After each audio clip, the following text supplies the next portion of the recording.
What's going on, people? Welcome back to another Get It Bucket podcast for me, your host, Chris LeBron, as always, joined by my guy, Kev. I know it's been a minute, but we back. What's going on, my guy? March Madness is here, my guy.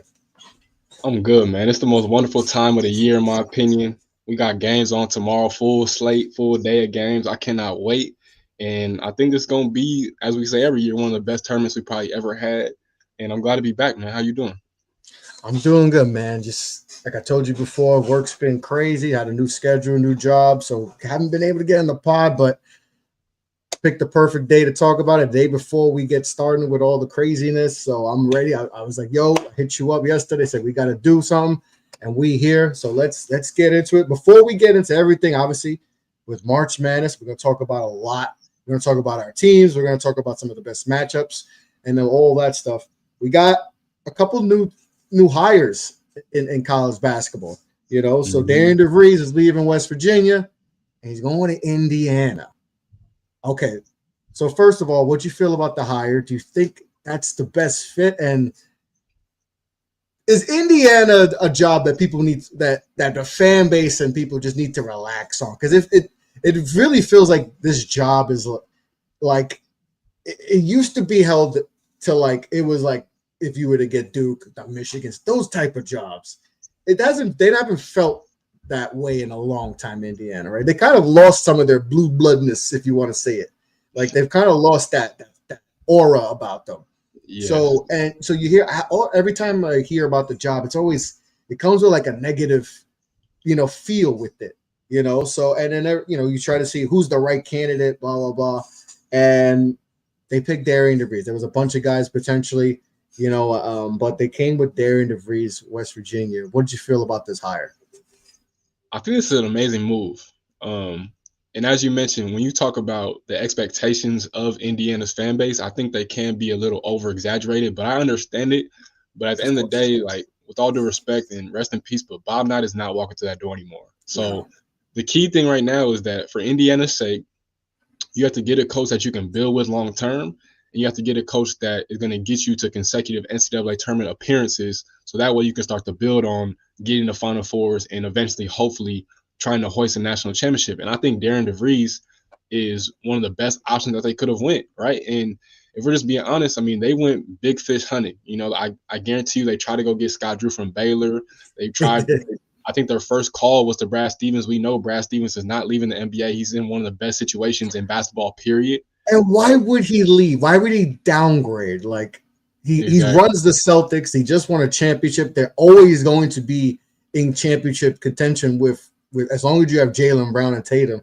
I always thought that was like I guess you always swing big, right? You always go for you swing for swing for the fences, as they say. But I always thought, that would take a lot to get him out of it. I mean, he didn't even want to coach them no more. He's like, nah, I don't want to feel like coaching. And he's kind of a younger coach, So yeah, I didn't understand that. And he's done a great job of building the Celtics. Like, so I wouldn't even mess with that. Again, the job he's in right now is literally like probably top 5 in all of basketball, whether it's college or the NBA, right? So regardless though, I mean, I think Darian DeVries is the right guy. I really do. And you look at what he did in just this past season at West Virginia. I mean, West Virginia was the worst team in the Big 12 last season. Like, they were literally at the bottom of the bottom. They've kind of been spiraling ever since the Bob Huggins situation took place a few years ago. And you give them credit because they started off the season hot, right? Javon Small was on pace to be an All-American player this year. Unfortunately, that didn't happen because they had some tough losses. And, of course, Tucker DeVries was a major loss to their season. Had he stayed healthy, I mean, they would have been definitely in the NCAA tournament because they would not have had as many 100%. Games. And you can make a case they were the biggest snub this year in the field, or to be left out of the field, shall I say. But this is the right hire. Like, I truly believe DeVries is going to get in there and change Indiana for the better. But, again, it goes back to Indiana's fan base that you have to give dudes time and patience. And that's not saying that he can't succeed in year one. Like, they could have a great year next year. But at the same time, it's not about having one successful year. It's about sustainability. It's about building something that year in and year out, Indiana's going to be a threat in their men's basketball program. And Darian DeVries can do that. I mean, you look at what he did at Drake. He's the one that built Drake into what Drake is right now. Drake is what they are because of Darren DeVries. He built that program up, and he spent years as an assistant coach at Creighton under both Dana Allman and Doug McDermott, and he learned a lot. And you can see, and you can tell just from this year alone that he coaches hard on both sides of the basketball, right? So to me, I think it's a great hire. I think Indiana fans should be ecstatic. And honestly, the Big Ten got way better today as a conference, especially from the coaching side, because Darren DeVries is a hell of a coach. Yep. So, and like I said, there's a lot of pressure that comes with that job. So I know they try to. I'm sure Indiana fans might not be too happy because, like I said, you think you're always going to be able to get the big dog, but maybe this is what they need. And so he's done a good. I'm sure he's going to bring Tucker. Might be, I think he has another year eligibility left. I think with the injury, so he might. I'm sure if he does come back, he'll probably be heading to Indiana. So we'll see how that goes. But Will Wade is heading to NC State. He's had his name in a few jobs, few job openings, but he chose NC State. How do you like the hire? And do you think it was the right fit? I love the hire. I think it's a great fit. I would have loved for them to announce this probably in a few days whenever McNeese gets bounced out the tournament, because they literally play. I don't know if they played it tomorrow or Friday versus Clemson, but that's neither here nor there. But this is a major win, not just for the Wolfpack, but this is a major win for the ACC as a conference, right? Because just think about this offseason alone, right?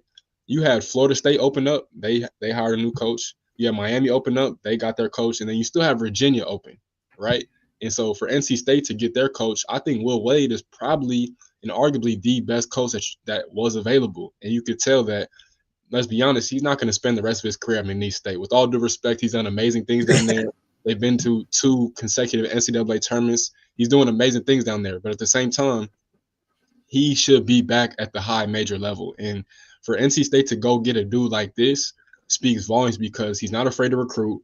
He's not afraid to bring, dudes in there. He knows how to win. He knows how to compete. And he's going to want to go at your squad like Duke. And he's going to want to go at Carolina and Wake Forest. And he's going to want to compete at the highest level. And I think this gives him a great opportunity to do so because, let's be honest, Pat Kelsey walked into Louisville this year, and Louisville was automatically the second best team in the ACC. So I think me and you could have walked into Louisville and done a way better job than our guy did the last few years. Yeah,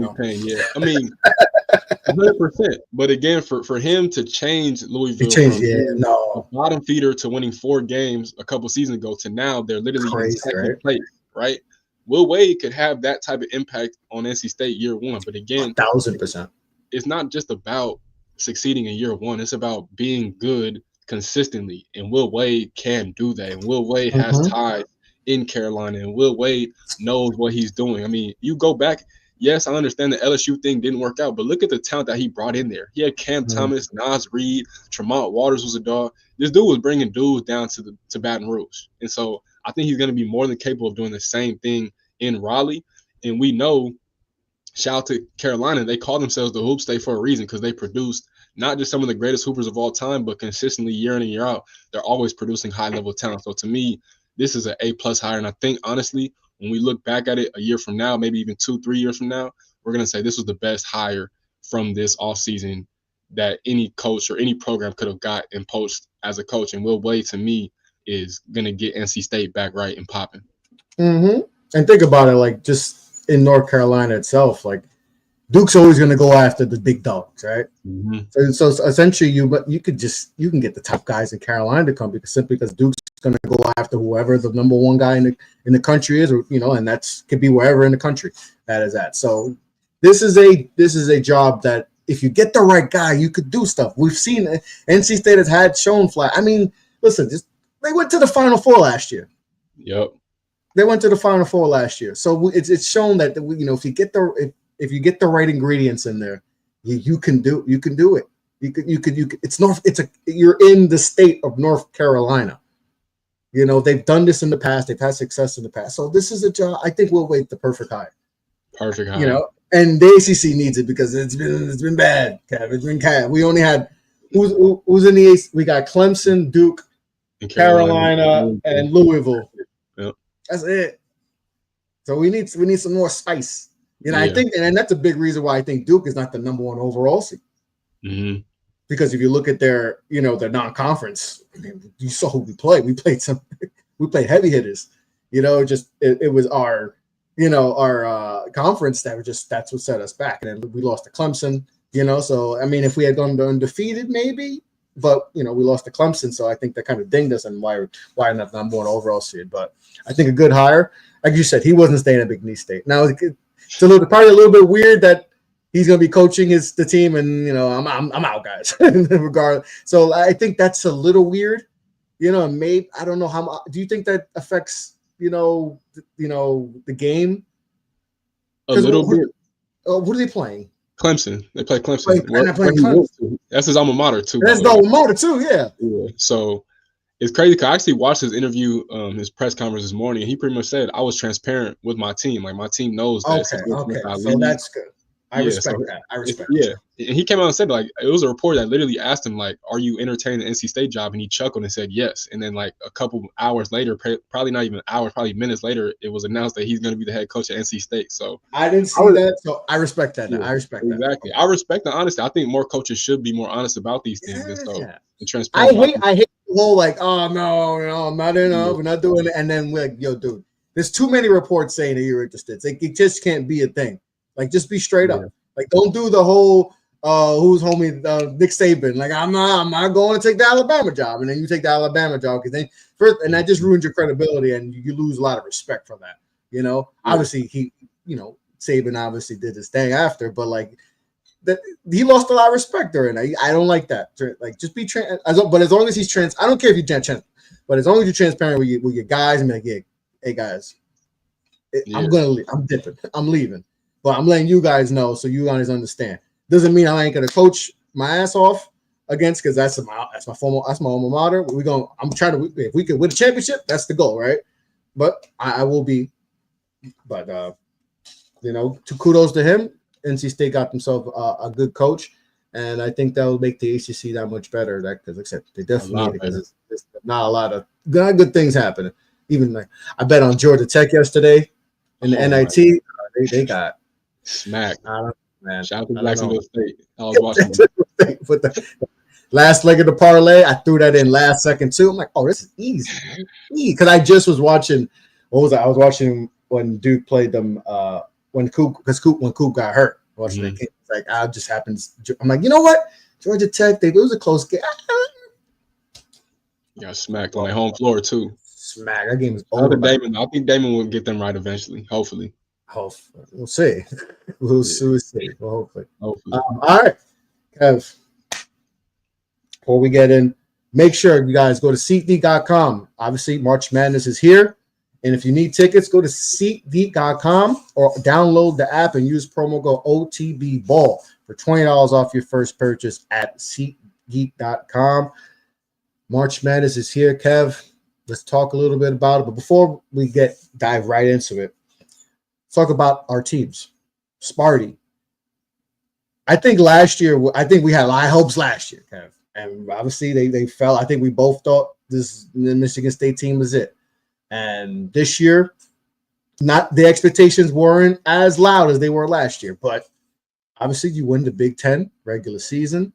Phil fell short in the conference tournament, but still a tremendous season. And it kind of feels like when Jace Richardson started getting more playing time and inserted himself, that's when things really took off for Sparty. Do you agree with that? That once he got inserted and he took over, that's when Michigan State took it. Because listen, there's still some things you guys struggle. The outside shooting is that, but he's just shown his ability just to take over. He's your best shooter. He's just so dynamic, and that's why he's another guy that's skyrocketed where he's in the top 10s now. So like, was the moment, when he took over, when you felt like, okay, we might have some rocking here? And so just talk to me about your Sparties and all that, because it's been a hell of a season. Yeah, man. So when Jace got his first start, that would have been the game versus Oregon at the Breslin Center, where we were trailing, I think, like 17 at halftime. And Jace finished the game with 29 points, and that was pretty much the game that just blew him up, essentially. Mm-hmm. But Yeah, it definitely put us at another level because we were winning games before that, obviously, right? We've been winning a lot of games. We only lost, I want to say, 3 conference games between UCLA, USC, and Indiana. And Jace just gives you that solid, steady scoring presence. I mean, you look at some of our biggest games. In that game where we went to College Park and knocked off Maryland, Jace was the best player on the floor. When we played against Rutgers with Dylan Harper and Ace Bailey, Jace was the best player on the floor. So, like, I feel like every time we match up against big time teams, but not just big time teams, big time players, Jace just shows out. And it's the poise, it's the patience, it's getting to his spots, it's him being left handed, which we all know is something that is a crazy advantage. If you play the game of basketball, you know that as a lefty, it's just guys aren't used to guarding other lefties, so you kind of got to adjust as a defender. But as you mentioned, he can score from everywhere, right? He's a very good 3-point shooter. He gets to his mid-range spots. He's great at finishing through traffic. Very underrated defender, too. I think he's very disciplined. And I always say, I feel like the toughest adjustment for most freshmen going from high school to college is help side defense. And Jace has had his moments here and there we struggle, but recently he's starting to figure it out. And so I definitely think that the best version of this Michigan State team is Jace Richardson being Jace Richardson. He's been consistently one of the best freshmen in a loaded freshman class, by the way, that has just starred this season. And so as a whole, I mean, I love where we're at. We won the Big Ten outright, right? We won it by 3 games. We've been dominant. And you look at just how we're playing, everybody always talk about, yes, like you mentioned, we're not the greatest 3-point shooting team. But at the same time, it's not like we throw a bunch of guys out there that can't shoot the ball, right? Trey Holloman can shoot. Jaden Akins can shoot. Jeremy Fears can shoot. Xavier Booker can shoot. Jackson Kohler can shoot.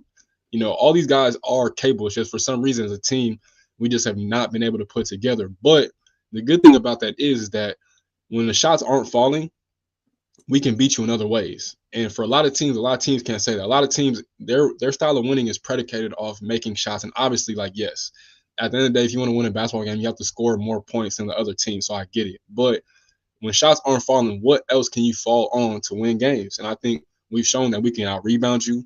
We can be tougher than you. We can defend. Like, we do a lot of great things. And the most important thing that I think is, I won't say shocked a lot of us, but it's come to a surprise is that we played 10 guys. So we always are rotating fresh bodies. And so that helps us out a lot. And so it was unfortunate that we lost in the Big Ten semifinals conference of the tournament, but Wisconsin's a very good team. And they make you guard all 5 spots because everybody that they put in is more than capable of knocking down shots from the perimeter.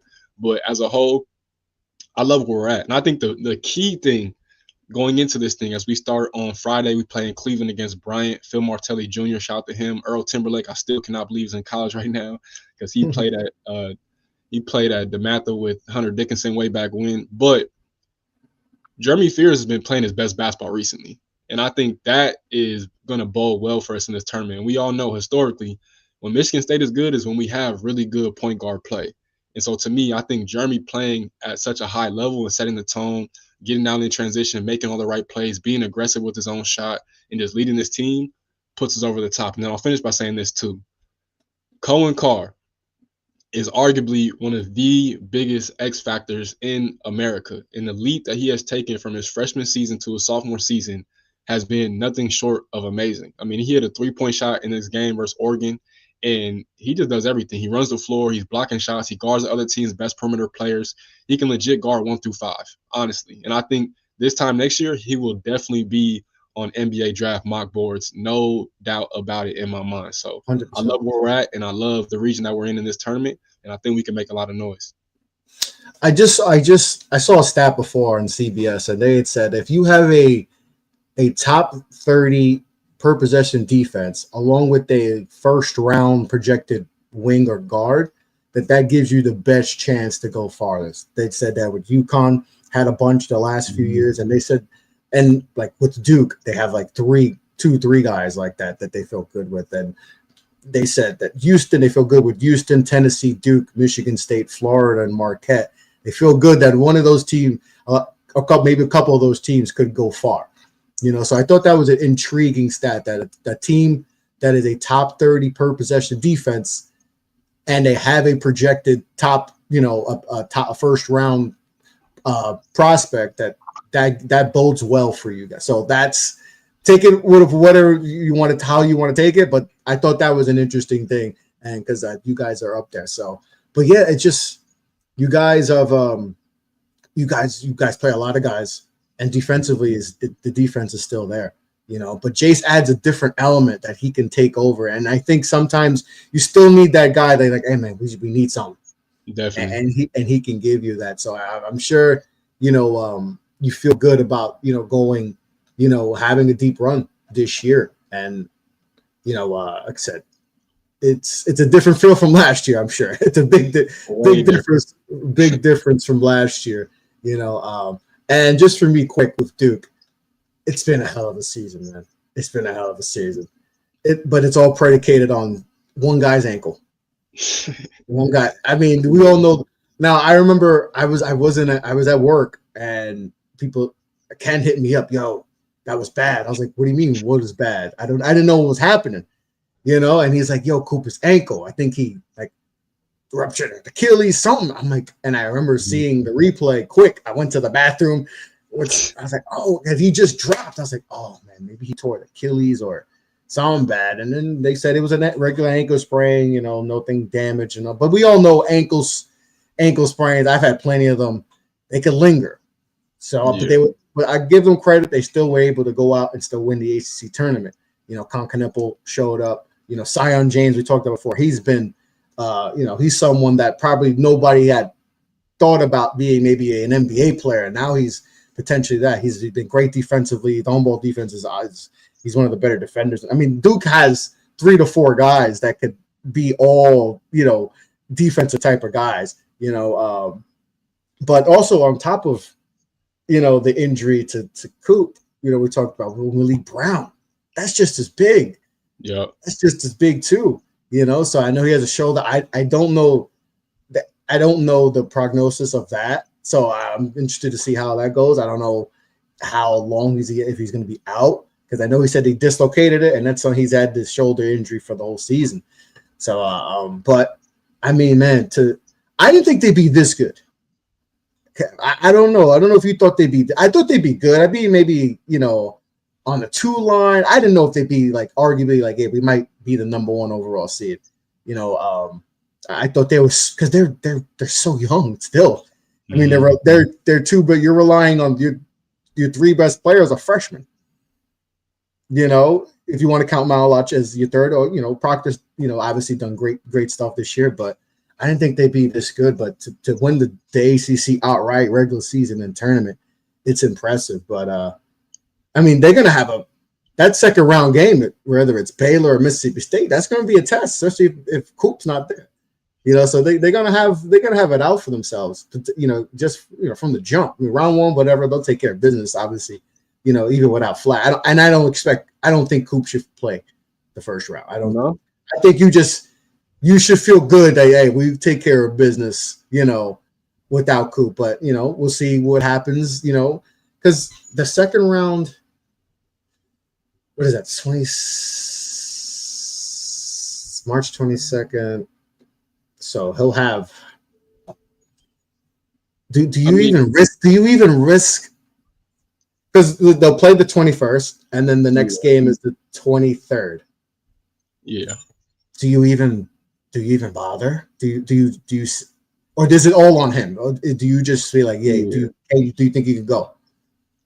I think it's 50-50 just because, as you mentioned, I don't think it's that bad, right? Like, it looked bad because maybe I'm just seeing the vision of it and looking bad and just knowing that angles could be weird, but maybe he's just because he was on the bench. Not that means anything, but he didn't look like it looked bad because he was on the wheelchair. But that's gonna happen. They're gonna take precaution. But then after it's like, everything got tested negative. There was no structural damage, and maybe we're just overblowing it. But I'm sure it's gonna be sore. But maybe he can still do stuff. I guess we'll know more. In the next few days. Yeah, that's why I wouldn't be really worried or concerned if I'm Shire or any of them guys, just because, I mean, first round, like you said, y'all should handle business. And then, honestly, Baylor and Mississippi State do not concern me whatsoever, if I'm just being honest. Like, Baylor just has been too up and down. I don't think physically they can match up with you guys. And then Mississippi State, kind of the same thing. I mean, their only real pure offensive scorer is Josh Hubbard. Outside of that, they don't they don't get any real production. So I'm not saying you sit Cooper because, again, I think he's fine. Like, Shire was saying that he was antsy to play in that game versus Louisville. I'm glad that he did it. I'm glad they held him out just because Yeah, you that got to would have play been it safe. Yeah, you don't want to risk anything, especially because the ultimate goal is a national championship, and obviously you got to think about his long term health too. But I think it'll be fun because I think he'll play this first game. I mean, how much he plays, I don't know. I think that's going to be the barometer to see how healthy he is, whether he's really good or whether he's still trying to shake it off or whatever the case may be. But I mean, worst case scenario, I mean, he'll be back for the Sweet 16. I think he should be more than fine by then because he'll have an extra week of rest. But I think he'll play. I think he'll play both these games, and we'll see how it goes. I hope so. Maybe I'm just over. I'm just, it's stressful times right now, Kev. You know Sure. how it is. It's trying to win a national championship. I know how you're feeling. Like it's been a minute. How old are you when they won the Natty in 2000? One. One, Not you were even one, bro. So you wouldn't even think about it. You wasn't even a fan yet. You couldn't even be a fan exactly. yet. So like there's just so much anxious. And like I said, obviously my team's had success since I've been, a fan. They've won how many championships since we won? 1, 2. Like I was too young when they won in back to back. I was like 2 or 3, so I wasn't a fan. But they've seen 3 since, so but still, like it's been 10 years. It's been 10 years since Okafor and them boys, and Trey Jones and Tyus took, won the Natty. So it's anxious times, and this team, you feel like they got something there, but you just want to see the boy out there. And I want to see, you want to see him if he can do it, if he can live up to, because, and it's crazy. I know we talked about this before. Like we thought maybe the hype would be insane, and not that it's not, but it's kind of been like even kill. It hasn't been as like when Zion. I remember when Zion, it was like every game was like, yo, we gotta, and he was so scrutinized. But it doesn't feel like Flagg has been as scrutinized as I thought. And so I wanted to get your take on that before, quick. Like, why do you think that's the case? Because it feels like it's been like, all right, I thought it would be a lot more nastiness, and maybe it'll come when the draft happens and stuff. But I feel like he's been like relatively, like everything's been cool. Nobody's doing drastic takes about him and this and that. It's like feels like he's been, he's been okay. It's like, all right, they're actually treating him like with like it's not too crazy. Like I thought it'd be Caitlin Clark crazy. And I thought it'd be to that level, but it hasn't. So why do you think it's been like it's been all right? It's like not too crazy with him. I think it's because Coop is really a pure basketball player that's sprinkled in with some hooper abilities, right? Because when you watch him again, a lot of people may have thought he was going to be like this crazy generational talent, and he still could be. But I just think when you just watch him, right, he does everything that you want out of your role players to do times 10, right? He's a great help side defender. He's a great on-ball defender. He knows, when to take the right shots. You never see him force any tough shots, right? He just plays the right way. I know we throw that out a lot, but like when you really break it down, he just has a high basketball IQ. That's what it comes down to. He knows how to make the right passes. He knows when he has to throw a bounce pass in the lane or when he has to throw a chest pass. It's little things like that that just set him apart.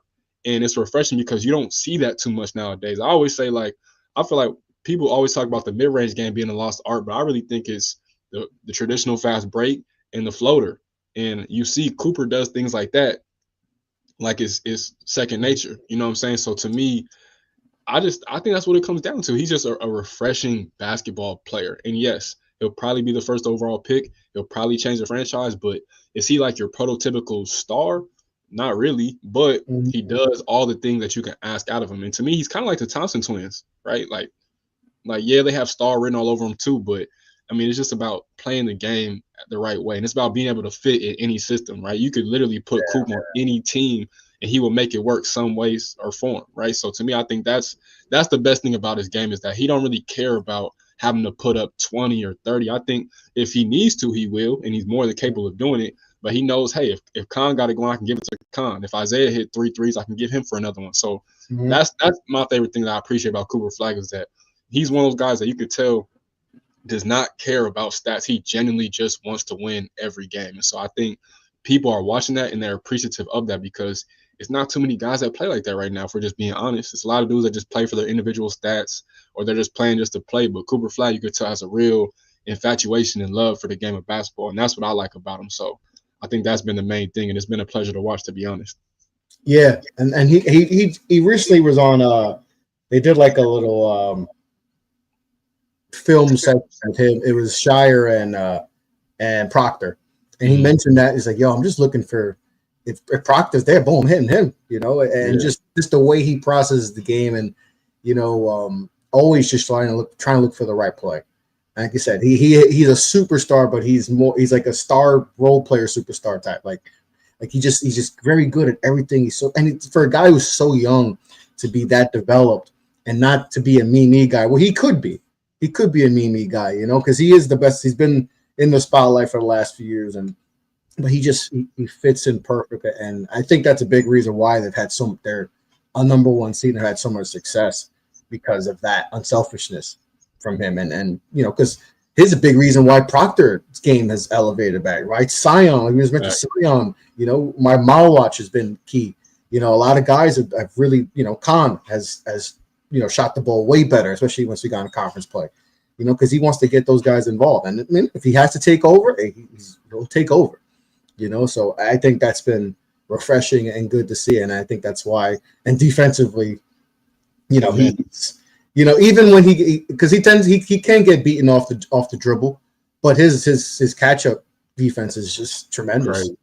So I think that's a big and then you add Malawach there. That's why I think Duke is the longest team in the tournament this year. And I think that but even when you're young, if you could play defense, man, that helps.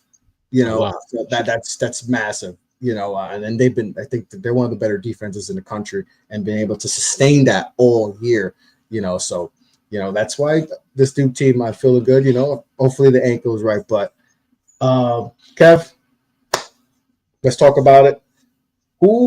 Give me some coaches that are feeling it, that you think are going to be feeling the pressure, just less than 24 hours, from first, round of games. The first one to me is easy, and that's Tommy Lloyd at Arizona. I mean, if I'm being honest, I'll just put it out there like this. And this could be a crazy statement to say, but I'll just say it like this. I don't think Tommy Lloyd is ever going to have a better team than his first year that he had when he got down there to Tucson, when he had Benedict Mathurin and Dalen Terry and Azuolas Tubelis and Christian Koloko, right? He had multiple pros on that team. All NBA players. All NBA players, right? All those guys are in the league, right? And so that team, I believe, got to the Sweet 16 before they lost. I can't remember who they lost to, but the year after that, I believe they lost to Princeton. And Tommy Lloyd's teams had just kind of flamed out early in the NCAA tournament. And so for him, being at a school like Arizona and having the players that you have access to getting and trying to recruit these high-level players to come play for your program, being in the Big 12 now, Tommy Lloyd, to me, has to get to the second weekend. I just think he has to. And even now, look, you got a fifth-year senior in Caleb Love. You got a potential lottery pick in Carter Bryant. You got two defensive dogs in KJ Lewis and Jaden Bradley. You have one of the biggest rising players in Henry Vassar. You have good players. You have Trey Townsend, who was a part of that Oakland team that beat Kentucky last year as a 14 seed, right? So you have a good blend of experience, veterans, scoring, defense. To me, Tommy Lloyd has got to get the job done because Arizona is a high-level college basketball job. And even, people love to talk about Sean Miller, but I don't think Sean Miller did everything in his power in the NCAA tournament to get Arizona to the place where they need to be. The last time they've been to the Final Four was way back when, right? It's been a minute. And so they got to figure it out. And then I'll start with that one. The next one, and they've had a very weird season, and I believe they're a 6 seed, and they'll play the winner of whoever wins tonight between Texas and Xavier, shall I say, is Brad Underwood at Illinois.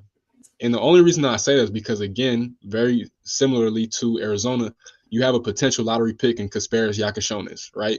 And that's your first one you're going to have. Where Terrence Shannon get drafted last year, like late first round? He was a late first. So, yeah, so you're going to have a potential lottery pick, and you constructed this team around being younger, Woody Visich, with Morez Johnson, with Will Riley, another potential lottery pick, right? So now it's up to you. He finally got his point guard. Exactly. You finally got your point guard. Out of all the dudes that have come and gone through that program, now you got your point guard. He's a high-level point guard, right? And you guys have had a very up and down season. You guys started off hot, hit Big Ten play, had some games, and then it just was a super roller coaster from there, dealing with injuries and guys being in and out the lineup. But nonetheless, this has been one of the most fascinating teams in the country just because you don't know what you're going to get from Illinois on a day in and day out basis. And so if I'm Brad Underwood, yes, they got to the Elite Eight last year with Coleman Hawkins and Terrence Shannon. They lost to the eventual national champions in UConn. But at the same time, I think for Illinois in that program, it's time for you guys to get back to being a consistent just threat. You know what I'm saying? I'm not saying they got to be a national powerhouse by any stretch of the imagination, but you just got to be a threat.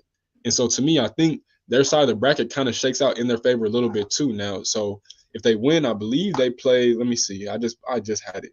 They got Kentucky or Troy. Exactly, and they could beat Kentucky, right? That's a game that's probably gonna go over 250 points, right? That's gonna be exciting. That's gonna be a crazy offensive scoring game. So to me, I think that's a very favorable matchup for Illinois. And then the last one I'll hit you guys with. I'll hit you guys with two actually, both in the SEC. Actually, both rivals at the Red River rivalry, and that's Texas and Oklahoma's coach, Porter Moser and Rodney Terry. I mean, look, Rodney Terry. Oh, yeah, Rodney Terry. This is his life. This is it. Like, yeah. If he loses tonight, I have no doubt about it that Texas is going to fire him before he's able to even get back to Austin. No doubt about it, right? So you have to beat Xavier. And honestly, I think they should. Like Trey Johnson, Tremont Mark, the rest of that team, Caden Shedrick. The Longhorns should win tonight and advance into the actual field of 68, in my opinion. If they don't, I'll be very let down because, yes, Xavier is good. They got very good guard play with, Ryan Conwell and the rest of those guys. But I just think Texas is the better team. So we'll see how that plays out. And then for Oklahoma, Porter Moser barely snuck into this tournament. And if we're being honest, Jeremiah Fears may have just saved his job because he's been that good. And yes, they were one of the worst teams in the SEC conference once they got to conference play, but we all know how great the SEC was and is this year. But at the same time, you have not had that much success at OU, and you've had talented players. Think about the players that left this team last season. They had Otega Owe, who's at Kentucky killing this year. They had Milo Suzan, who's one of the best players in the Big 12 and one of the best point guards in the country at Houston this year, who clean swept the Big 12, by the way. And you've had John Hughley, who's at Xavier right now. You've had guys in that program, but you yourself have not been able to win with those guys. But they've gone up to other places and they've had major success. So for both those guys, I mean, they got to get the job done. Even if it's just winning one game, look, Oklahoma plays UConn. And yeah, UConn isn't the UConn that's been UConn the past 2 years, but Danny Hurley's still the head coach. And they still got the same coaching staff. And you got to – I'm not saying you have to win that, but – you feel much more comfortable on your flight back home whenever the season's over with if you do beat UConn. So that's going to be interesting. And then for Rodney Terry, you got to win tonight. Like, you have to win tonight. And I think a lot of people in Austin don't even want you there. You got to continue to try and prove them wrong. But if you don't, it's a wrap. Yeah. Rodney Terry has, I mean, even with the win, it still might be good enough. Like, they might try to get rid of him. It might not be enough. They might still try to get rid of him, but Oklahoma versus UConn and we can get into the just intriguing matchups because to me that's an intriguing one where obviously you got the defending back-to-back champions and this doesn't have the feel of the last two UConn teams where we were like we were like, all right, is it UConn or the field, and it was like I think UConn is. Yeah, I think I've taken UConn over the field because this UConn team, they got pros everywhere, and just the way they were just structured. It was just like, who's beating this team? Like, and obviously we saw they just ran through teams the last few years, like one of the most dominant runs we've seen ever in college basketball. But obviously this team is a lot different, but they got in, so now they still have a chance to do a three-peat potentially. Like the Florida team that went back-to-back, I don't think they made the tournament that third year. So a lot of teams haven't even had chances to go that. So I'll give UConn some credit, but obviously the Big East was down this year. But they still got, Alex Caravan is still on the team. Solo Ball had a really good season. Lee McNeely up and down, freshman season, but he's shown moments. Hassan Diari is good, but this matchup to me is very intriguing because obviously on the side is Jeremiah Fears has the ultimate green light, and we know guys like that. Yes, they could go. It's either Oklahoma gonna lose by 20, or they're gonna win this one. Close. Yeah, they're gonna win this one close, and Jeremiah Fears is gonna go absolutely crazy. You know, so let's go. That's an intriguing matchup. How do you feel about this one? We'll go right into that one because this one is, a very very intriguing. And like I said, Porter Moser on the hot seat potentially. Danny Hurley, has had a interesting season. We know how Danny Hurley is. He was throwing off the ring early in the season. I think it was versus Creighton. And then obviously people have soured on them because obviously the team isn't as good. So they don't feel like he had warranted to, showboat or, be the way he is. But we all know that's just who Miss Dan Hurley is. That's just he's been that way since he was at Wagner.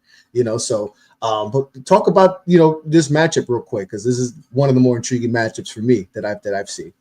Yeah, I'm fascinated by it just because when you look at this team in UConn again, I mean, let's be honest, right? When you're winning national championships and when you're getting the players and the talent that they've had out there in stores the past few years, you're going to have to rebuild your roster from scratch, right? I mean, just look at all the dudes that have left. Tristan Newton, Adama Sanogo, Donovan Cleveland, Andre Jackson. It's been so many guys. So I'm not going to knock Danny Hurley for finally having a team that's just okay to their standards, right? Because he's been amazing. And he's done something that 99.9% of other coaches in his profession will never do, right? Let alone win multiple national championships, but that's a whole other thing to win back-to-back, right? So I'm not going to knock him. But and dominate. Exactly. Dominant runs. Double digits, right? So I think they won. Yeah, I could be wrong. They might have did it 2 years ago too, but I know last year they won every single game by double digits, which is crazy. So nonetheless, though, I mean, the last type of team that you want to see if you're UConn is a guard like Jeremiah Fears. And not even just UConn in general, right? Because we know at the end of the day, to win big-time games in tournament, you got to have that guard play. And Jeremiah Fears this year has been one of the best in the entire country. And you look at him, you look at Jalen Moore, you look at Kobe Elvis. Like, yeah, Oklahoma, they're not the most physically imposing team. And luckily, the good thing about it is UConn isn't either. So I think whoever wins the rebounding battle is going to win this game. I think that's what's going to decide this game. And for both teams, obviously UConn being in the Big East is very tough and physical, but I can say the same thing with Oklahoma and the SEC. So I'm very fascinated because, again, you look at, solo ball, Hassan DR versus Jeremiah Fears. I mean, that's a matchup in itself right there. So it's going to be about the others. But when you look at this game, I mean, guard play usually decides these things. But I definitely think the rebounding battle is going to be the key indicator to who wins this game. And I'm going to lean UConn just because I trust Hurley much more than I trust Porter Moser. But again, as you mentioned, it could either be a UConn blowout or I think Oklahoma could squeeze it out and win by a few points just because you're going to have probably the best player on the floor, right? And so, yeah, man, it's a great 8-9 matchup to get things kicked off. Yeah, and I think if you're UConn, you can't let Oklahoma get hot from deep. No, yeah, you can't let that happen because I don't know if they can match that if Oklahoma just starts. I think Oklahoma just gonna be like, yeah, we're just gonna bomb threes.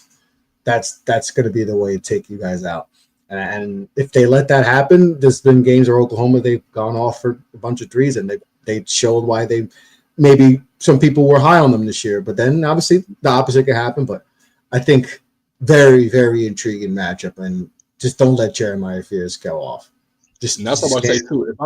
If I'm Hurley, I'm thinking about pressing them the whole time and just wearing out Jeremiah, right? Just trying to make him exert as much energy as possible. So when you get to that last under 4 immediate timeout, he's gassed. He doesn't have that much less in the tank to give you. So I got to explore that too. You got to throw some different defensive looks at him. You got to probably throw a few different bodies at him, to be honest. But I definitely think about pressing him because Oklahoma just doesn't have that depth like that. And UConn doesn't really either, but they have a little bit more bodies in Oklahoma. So that could definitely play into their favor. So what else you got? What's another intriguing matchup that you like? Throw me a few that you like. Man, I mean, the main one to me that I'm looking forward to it's two. I know one is tomorrow. I don't know if the other's tomorrow as well, but the first one's Creighton and Louisville.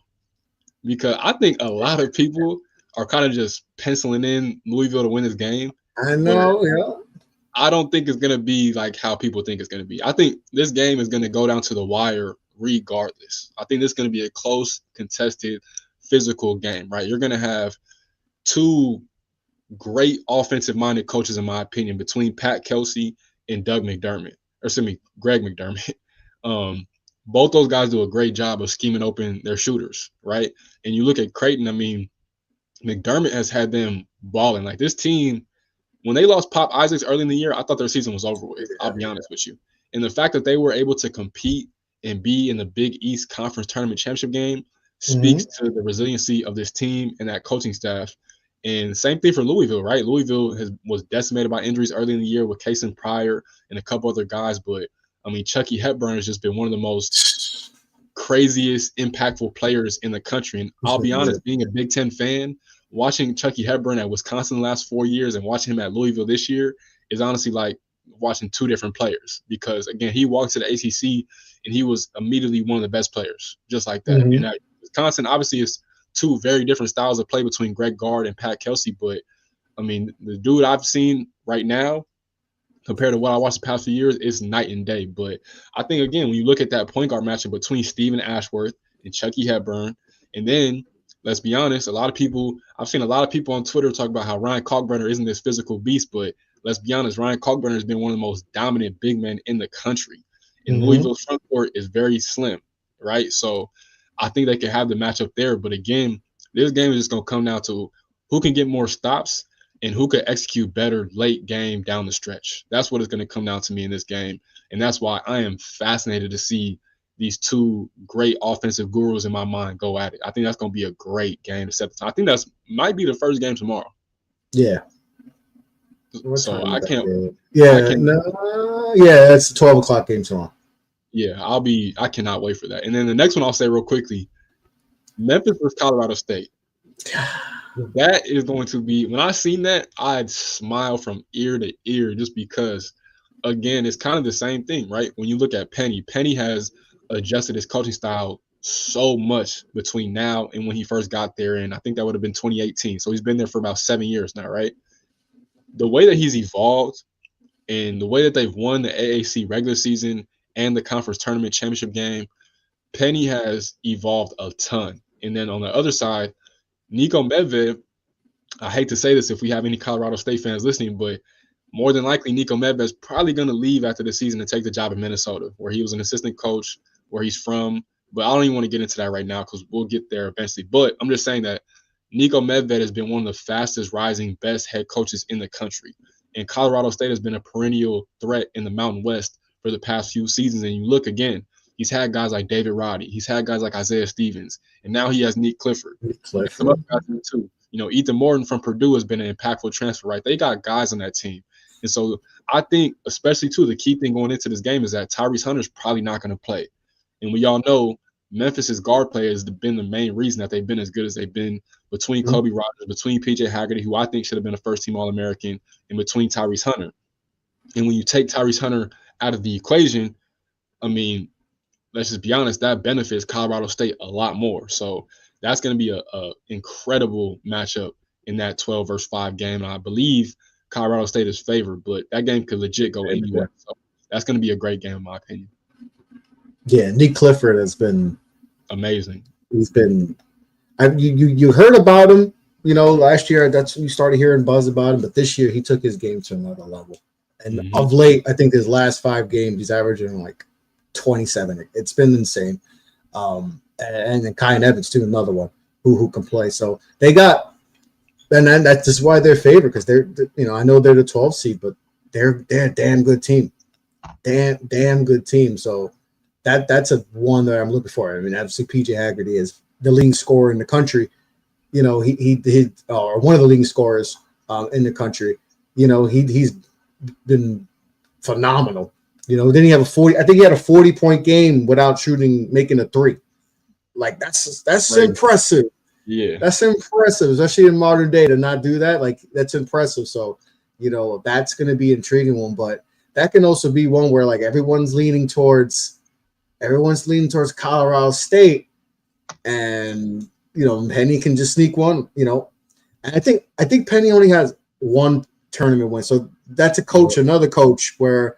Yeah, I don't know, not hot seat, but like he's feeling it. Like, hey man, we gotta get some things going, you know, in the tournament. We gotta win some games in here. So there's definitely a lot of intriguing matchups in the first round. But give me some upsets. Give me some who's on upset watch. Who we feeling? And we'll go, I guess, anything under like the 5'12", Yeah.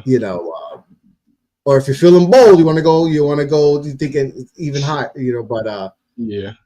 The main one I was gonna give you was I think VCU picks off BYU. I think as an 11 seed think versus 6 so. seed, I like I honestly think BYU. I know I do too, and I give a lot They've of been credit. hooping lately too. They've been They've been playing good playing ball. amazing. Yeah, shout out to Kevin Young, Richie Saunders, Dallin Hall, that entire squad. Right? Remember a few months ago, everybody was talking about Yegor Demon. He's probably like the 5th best player on his team. Right? Like Yeah. they have a lot of dudes on this team. With all due respect, I'm not trying to knock them, but I'm just saying they've had a lot of success in the Big 12. But Ryan Odom is probably another coach is probably going to end up taking the job of Virginia, but he has done an amazing job this season. And we always think about like VCU is one of the perennial mid-major jobs in America, right? We've seen they've had Jeff Capel, they've had Shaka Smart, they've had other guys, right? Ryan Odom to me, remember, he's the same coach that was at the University of Maryland, Baltimore County as a 16 seed and knocked off Virginia in 2018. Same coach, right? So if you're a 16 seed and could beat a 1 seed, why can't you be an 11 seed and knock off a 6? And I think when you look at this VCU team, they got a whole bunch of dogs just like they do every year, right? They are a loaded, basketball team, and they can beat you in a whole bunch of different ways. And I honestly just think that if BYU, and it's so easy to say this, but if BYU is not hitting shots, they're vulnerable, super vulnerable, because a lot of their majority of their game is based off of the 3-point line. And that's just what the NBA is. And that's where Kevin Young was at last year with the Phoenix Suns. And he was highly heralded. But I mean, again, you look at this team with Zeb Jackson and Philip Russell and all the rest of these guys, fast Billups, right? They got players. So I think VCU is definitely a candidate to watch out for early upset in round 1 as the 11th seed. Okay. And what else you got? You got any other potential upsets? I'm looking at New Mexico. I'm not gonna lie. I think Donovan Dent. I mean, what else can I say, man? Donovan Dent's from out here, so definitely shout out to Riverside, shout out to SoCal, shout out to Centennial High School out there in Corona. Donovan Dent is one of the best point guards in America. And yes, he's going to be running into a tough Marquette defense and a stingy Marquette defense. But the concern with Marquette is who is going to be a reliable scorer outside of Cam Jones, right? You look at Chase Ross, you look at Ben Gold, you look at a few other guys, but who's going to be that, certified, solidified second option to help out Cam Jones? And I think when you look at Richard Pitino, New Mexico plays a very good brand of defense. And again, they're going to have a guard that can match up offensively with Cam Jones. And Donovan Dent is one of the fastest dudes in the country with the ball in his hands. So to me, that's a game. Of course, everybody's talking about UC San Diego over Michigan. I mean, if I'm just being honest, I'm not gonna sit here and act like I watched too much UC San Diego. They've been very good. I've seen them a couple of times, but I haven't watched them consistently enough. But just being honest, and this is not me hating on my rival, but let's just call a spade a spade. Michigan's guard play is way too suspect. And that's why in any game, they're going to be vulnerable to get picked off. And if you have the guards that could overplay and overmatch Michigan, you're going to give yourself a great chance to win the game. But you cannot downplay Vlad Golden, and you cannot downplay Danny Wolf. You know what I'm saying? Those are two legit 7-footers that can be mismatch problems for a lot of teams. So I'll definitely be watching that game. And we know every year is always that one, matchup that the consensus fans of the game believe is going to be an upset. But the last one, and I hate to say this one, the last one I'm looking at is Grand Canyon versus Maryland. Grand Canyon versus Maryland. As the 13th seed, the Lopes, man, they still got Ty and Grant Foster. They got a whole bunch of solid players. This is what they do, right? Bryce Drew, I know he was at Vanderbilt with Darius Garland, and a lot of people kind of doubted him, but he can still coach. Like undeniably, he can still coach. And Grand Canyon is a great job. Grand Canyon to me is like the West Coast version of VCU, right?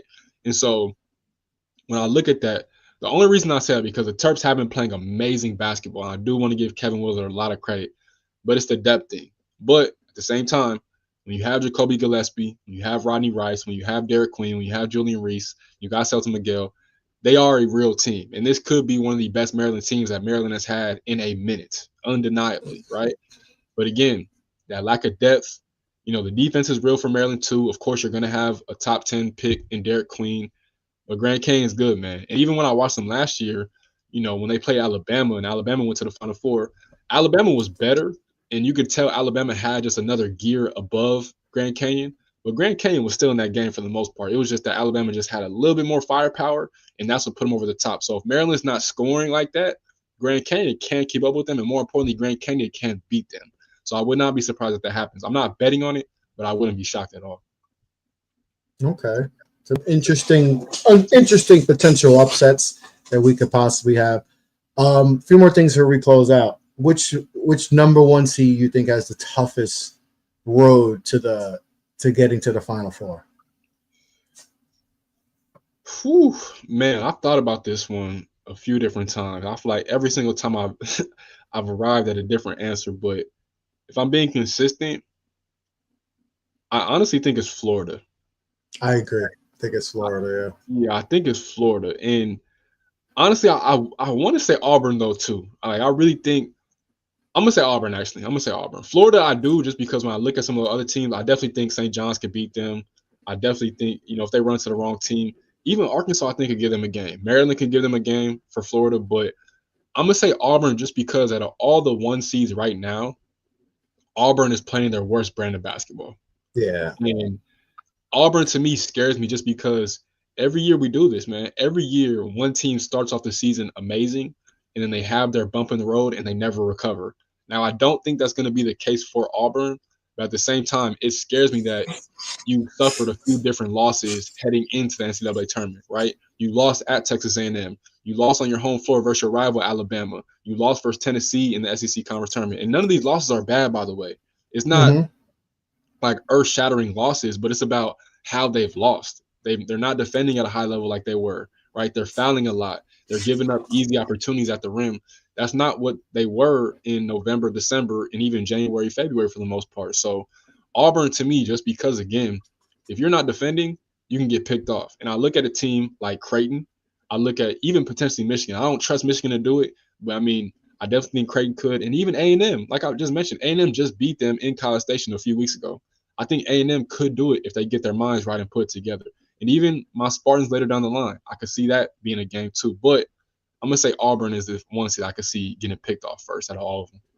Yeah, because that potential, if it's Creighton, that's the toughest second round matchup for any number one seed. Because like we mentioned, Duke can potentially face Baylor, Mississippi State. They should take care of business in that. Houston against Georgia or Gonzaga. They should take care of business. Florida probably has the second toughest with UConn, Oklahoma. Simply because UConn is UConn. Defending champs, and Oklahoma can go off of fears. But yeah, Auburn, I think they lost 3 out of 4 before the tournament. So and like I said, their resume it's one of the more impressive resumes you'll ever see. Definitely. And even they lost to us earlier in the season, but I was at Cameron.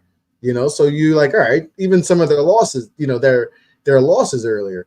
You're like, all right, that's not a bad loss to lose at Duke, and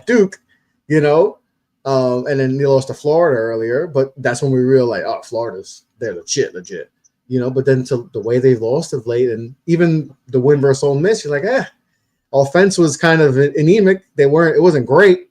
Ole Miss could have won the game if they figured out how to play some offense, but Auburn's not playing great, but it could be an instance where it's like, all right, maybe they'll pick it up and then they'll look like the Auburn that they've looked like all season. But that's another. It's going to be interesting. Maybe you change my mind too. Because that's a tough, potentially Creighton, Louisville. That's going to be tough no matter what. And then Michigan, Texas A&M. And then potentially you guys or an Ole Miss. Yeah, their road could potentially be a tough one. For sure, but man, it's going to be good. All right, Kev, let's close out. Who's your final 4? Yeah, man, and I've only filled out one bracket so far. I need to change that by tonight, but in my I'm only doing one bracket. Because if I do a whole bunch, mine's gonna be all. I did one bracket. I'll tell you who my final is. All right, so my final 4 is St. John's versus Michigan State, And then on the other side, I got Houston versus Alabama. Houston, Alabama. Okay. St. John's, Michigan State. Yep. That's my Final Four. And who's winning the national championship? Sparty? To get it done I after want a to say quarter it so century? bad. I did in our bracket, but I'm going to be honest. I truly think this is the year that Kelvin Sampson cuts down the Nets, man. It's in San Antonio. I know that's right down the street from Houston. I mean, again, last year was in Houston too, so I know a lot of their fan base kind of felt let down that they couldn't do it. Obviously, Jamal Shedd's injury was crucial, but I just think, I think like honestly, I think three of those teams could. Bama, I'm kind of hesitant on, but like I think we could win. I think St. John's could win just as well too, and I think Houston could win. I believe Houston will win because I just think it's destined. I feel like I've been banking on Houston to win for the past few years, but this team to me has grown the most out of all the seasons the past few years that Kevin Sampson's had these really good teams. And to me, when you look at that guard play between Milos Uzan, LJ Cryer, Emmanuel Sharp, you can't do nothing with those guys. All those dudes are like 40% three-point shooters, right? And then you look at Jawan Roberts and Joseph Tugler and the rest of those guys, that's one of the best defenses in the country. And for them to just clean sweep the Big 12 the way they did, I mean, man, it's hard for me to bet against the Houston Cougars right now, man. So, again, I got St. John's versus Michigan State on one side in the Final Four, and then I got Houston versus Alabama with the Cougars winning it all, man. I like it. All right. My final, and one thing, St. John's, we didn't get to talk about. Obviously, tremendous season, outright Big East champions, regular season and tourney champions. They haven't won. I think it's the first time they won the Big East tournament since like '96. I could be wrong, but it's been a long time. Wow. So what Patino's been able to do there in 2 years. I mean, they arguably could have been a tourney team last year if they played better late in some games last year, but tremendous. But I know a lot of people are kind of like, it may be fool's gold. Big East is down. Maybe, but they lock up. They don't take bad shots. They got potential, a couple guys who are pros. RJ Lewis I think he was second team All-American. He was tremendous this season. Kadari has been a triple-double monster. He's been, Zubi Ejiofor has been one of the best bigs in the country. I think they can make a run. I don't think this is a potential. I saw someone say, they're done in the round one. They think they're going to win. I'm like, come on now. Omaha? Nah, this ain't Peyton Manning. No, is it Peyton Manning on Omaha? Come on now. And actually, I like their road to get to the Sweet 16 too. I think it's a nice road. So, but I don't have St. John's in my Final Four. So it's chalky-ish a little bit, but I got Sparty versus Florida. Ooh. I got Sparty on one side versus Florida, and on the other side, I got Duke versus Tennessee. I got Duke getting revenge from 2 years ago when Tennessee took us down. And my prediction from last year is going to happen this year. We're going to meet in the national championship because we're going to meet in the national championship. MSU Duke versus Michigan State in the national championship, and we win our first national championship in 10 years. Duke cuts down the Nets. One shining moment. Duke versus Michigan State is my final, with Duke winning the national championship. And I love that Final Four. I ain't gonna lie. Us versus Florida. Oh my goodness, that'd be a movie. And then y'all versus Tennessee. That's a defensive masterclass, right? And from both sides. That'd be and we'll be better equipped than we were 2 years ago when we played them, and we all we have is essentially Tyrese Proctor, as a freshman, keeping the game as a blowout, but he kept us. Was that Kenny Chandler year? Or no, that was the year before that, I think. No, Kenny Chandler was the year before that. That was what was Buddy's name? The little European dude. Oh, the lefty? Yeah, I forgot. I forgot the name, but he could. So I think I remember that team. But yeah, I like this Florida team too. I think they're good. Condon has been, he's been great. So I think, but I think you guys take care of it. I think you guys are legit. This isn't just me just wanting this. I think this is. I just think the road. I think you guys have been playing tremendous, and I think Jace is going to have a tournament to remember. and Hopefully. it ends at the final. You ain't gonna beat us. You don't need that, but If I think Florida would be an amazing game too. I ain't gonna lie. that's gonna be a goal. Florida's been legit. They've shown that they are back to being where they were. So yeah, that's my final. So what was yours again? Michigan State versus St. John's, and then Alabama versus Houston.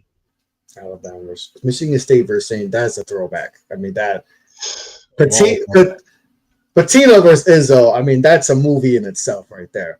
The intensity you're gonna from that game potentially. I mean I wouldn't mind seeing that at all. That's two legends going at it, and they haven't. But when was the last time Patino won? 13? Yep. 13, and technically that's not even 13 because they don't even count. Technically, it don't even count. So technically, it's probably longer than that. And Izzo's been since 2000, so that'll be good. But yeah, those are matchups. Can we hear tomorrow's going to be amazing? Even though I'm gonna be at work, I'm gonna be locked in somehow.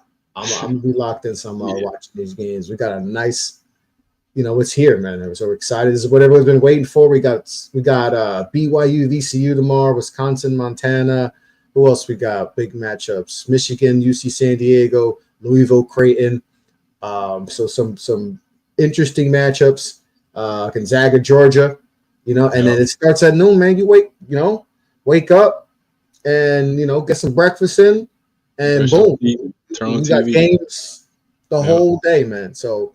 Enjoy it because it's the best time of the year. You get the best time of the year for sports, and it starts off with March Madness. And so fill out those brackets before they close out, and appreciate everyone who tuned in. We got a lot of people tuning into the show. Appreciate y'all. I got a bracket challenge. It's on my Twitter.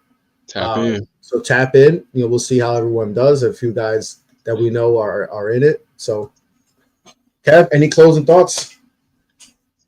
Yeah, man. I'll first start by saying enjoy this because this is gonna be an absolute movie this year. I mean, we say it every year, but again, it's like this is one of the premier sporting events in the world, in my opinion, not just America. But I can't wait. And then I'll just say too, what you just mentioned a few minutes ago. Shout out to Izzo and Patino, just because I feel like what they've done this year is they've restored the old school feeling of college basketball. And I'll throw Kelvin Sampson in there too.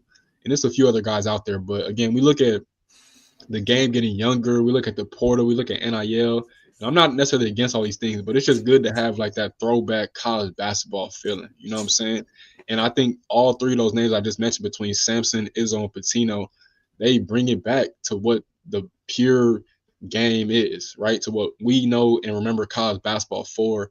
And it's just good to have these older guys, elder statesmen like the names I mentioned, but even Rick Barnes and Bill Self and a few others out there that really just keep the sport alive, right? Again, when you look at all the transitioning we've had with all the coaches retiring and calling a career, it's been a lot. But, I mean, we still got these old heads going, and they're winning at a high level, right? So I'm excited to see what all of them do, all the names I just mentioned. And yeah, man, just enjoy it. Like I said, it's the most wonderful time of the year. It's nothing like March Madness. We seen even yesterday. Shout out to Alabama State for getting that win over St. Francis, and even Carolina too. We didn't even touch on, but we don't need to touch on that right now. But regardless, man, just enjoy it. That's all I got to say. And the storylines, there's just such a bunch of great storylines. You just mentioned Patino, bringing back St. John's from obscurity. Like they haven't been relevant in a long time, since the 90s. They got New York City. He got New York City rocking. Izzo, people were like, is this it for Izzo? Has he lost it? Man, still got the fastball, man. He can still bring it. So there's that. Can he win his first national championship since 2000? We just talked about Patino. Bruce Pearl. Can he get Auburn to win a national championship? Has Auburn ever won a national championship? I don't think so. I don't think they've won it. So that's a storyline in itself.